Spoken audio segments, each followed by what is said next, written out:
आता पाहूया टॉप 9 मोठ्या बातम्या। नागपूरच्या एसबीएल कंपनी स्फोटातील मृतांचा आकडा 22 वर। ऑरेंज सिटी रुग्णालयामध्ये उपचारादरम्यान एका महिलेचा मृत्यू, इतर 14 जखमी महिला कामगारांवर उपचार सुरू। संतोष देशमुख हत्या प्रकरणातील एक आरोपी एका दिवसासाठी जेल बाहेर। जयराम साठेला भावाच्या 12व्या विधीसाठी गावी जाण्यास परवानगी, न्यायालयाकडून 1 दिवसाची मर्यादित परवानगी मंजूर। महादेव मुंडे हत्या प्रकरणातील नार्को टेस्टचे रिपोर्ट गोपनीय, अहवालाबाबत कुणालाही माहिती दिलेली नाही। अफवांवर विश्वास न ठेवण्याचं विशेष तपास अधिकाऱ्यांचं आवाहन। आता आढावा घेऊयात। मुंडवा जमीन गैरव्यवहार प्रकरणी निलंबित तहसीलदार सूर्यकांत येवले आणि सहदुय्यम निबंधक रवींद्र तारूंची चौकशी होणार। जिल्हा प्रशासनाकडून राज्य सरकारकडे प्रस्ताव सादर, दोषी आढळल्यास बडतर्फ करणार।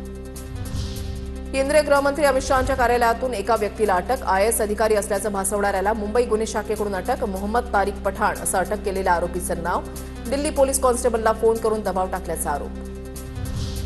नागपूरच्या डॉक्टर आणि इंजिनियरवर सौदी अरेबियामध्ये गैरसमजातून अटकेची कारवाई। उमराह यात्रेसाठी गेलेल्या दोघांवर नमाज पठण करत असताना साध्या वेशातील पोलिसांनी केली अटक। नागपुरातील पेपरफुटी प्रकरणामध्ये उमरेडमधील गुरु शिष्याची केमिस्ट्री कॉलेज आणि कोचिंग क्लासच्या माध्यमातून पेपरफुटीचं कृत्य।